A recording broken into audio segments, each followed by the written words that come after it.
रहेगा। लोग ऐसी बातें कर रहे हैं, क्या 105 में हम लोग भी और बिहारी चौधरी की को देखेंगे? मैं कहना चाहता हूं कि जनता जनार्दन के हाथ में है। जनता और मतदाता जिनको चाहेगी उनको चुनाव में जिताएगी। मैं तो कहता हूं कि पूर्व में भी मैं कुर्सी से अलग रह करके भी बहुत दिनों तक सामान्य रूप से सेवा किया, और फिर जनता ने आशीर्वाद देकर अवसर दिया तो मैंने सेवा किया कर रहा हूं। आने वाले दिन में जिस लायक मतदाता जनता हमको समझ करके जो जगह देगी उसका निर्वहन, जो हमारा छात्र जीवन से सेवा करने का जो आदत है उसके समरूप हम काम करेंगे। अब आपके प्रश्न का जवाब मैं कैसे दे सकता हूं, यह जरूर कह रहा हूं कि मैं जब तक जिंदा रहूंगा, इस शरीर में जब तक प्राण रहेंगे, हम जनता के सेवा और सेकुलरिज्म के लिए मैं काम करते रहूंगा और सब लोगों को लेकर चला हूं। कोई नहीं कहेगा कि हमको छोड़कर चले। सर, लोकसभा चुनाव में राजद दो खेमों में दिखाई दे रहा था, लेकिन अब देखा जाए तो हिना साहब की वापसी हो गया राजद में, तो क्या माना इसका फायदा विधानसभा? हिना साहब जो है वो राष्ट्रीय जनता दल की नेत्री है। शहाबुद्दीन साहब राष्ट्रीय जनता दल के फाउंडर लीडर रहे हैं और हमारे साथ उनके साथ बहुत गहरा रिश्ता रहा है। हम लोग एक साथ काम किए हैं।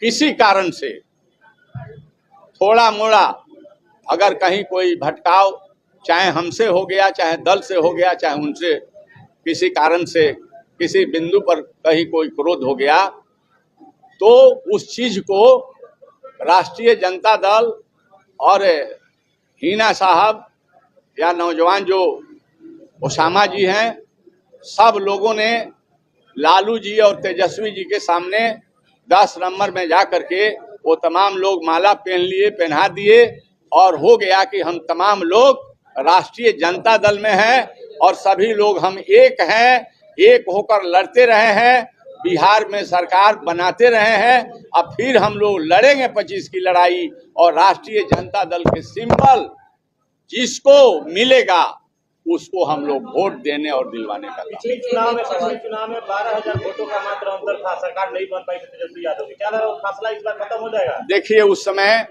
एनडीए के लोगों ने बेईमानी करके जो जीते हुए सीट जो था राष्ट्रीय जनता दल महागठबंधन के, उसको हराने का काम किया। आप लोग देखे होंगे, पत्रकार हैं, बड़े कम वोट से लोग चुनाव हारे थे। वो हारे नहीं थे, हरवाया गया था। इसलिए पूरे राष्ट्रीय जनता दल के लीडर, महागठबंधन के नेतागण और जनता सजग है, और सजग होकर के 25 के चुनाव लड़ेंगे।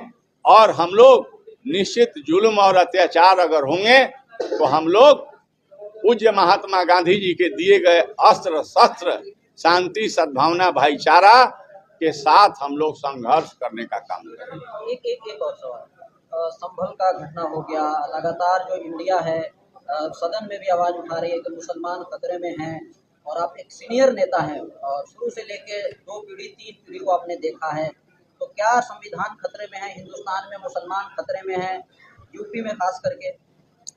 देखिए, एनडीए गवर्नमेंट के लीडर है बीजेपी देश में, और बीजेपी का देश के विकास से मतलब नहीं है। देश में शांति सद्भावना कायम रहे इससे मतलब नहीं है। उनके मन में सांप्रदायिकता को कितना ज्यादा हवा दिया जाए, यही उन लोगों का काम है। और खास करके वो लोग जो काम करते हैं गंदा काम है। मुस्लिम भाई और हिंदू भाई और सभी वर्ग के भाई एक होकर के लड़ाई लड़ करके इस देश को आजादी दिलवाने का काम किए हैं।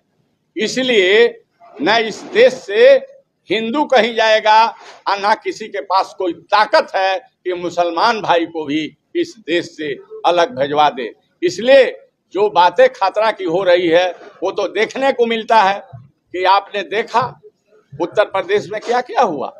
जो हक वाला बात बोलता है और जो उचित संघर्ष करता है उसको कहा जाता है कि यह जो है आतंकवादी है। अब इन भेष में उन लोगों की हत्या करा देने का काम हम लोगों को देखने को आप लोगों को मिला है। इसलिए ये संविधान पर भी खतरा है, इसलिए कि वो लोग संविधान विरोधी है, संविधान को मानने वाले एनडीए के लोग नहीं है और हम लोग संविधान के तहत काम करने वाले लोग हैं। और सबसे बड़ी बात है कि हिंदू मुस्लिम हम सब भाई हैं। अब तभी यह देश मजबूत होगा जब हम आपस में एक रहेंगे। इसलिए आपका जो प्रश्न है, वास्तव में भेदभाव किया जाता है और जात चुन चुन करके उसको तंग और तबाह करने का काम इस देश की सरकार कर रही है।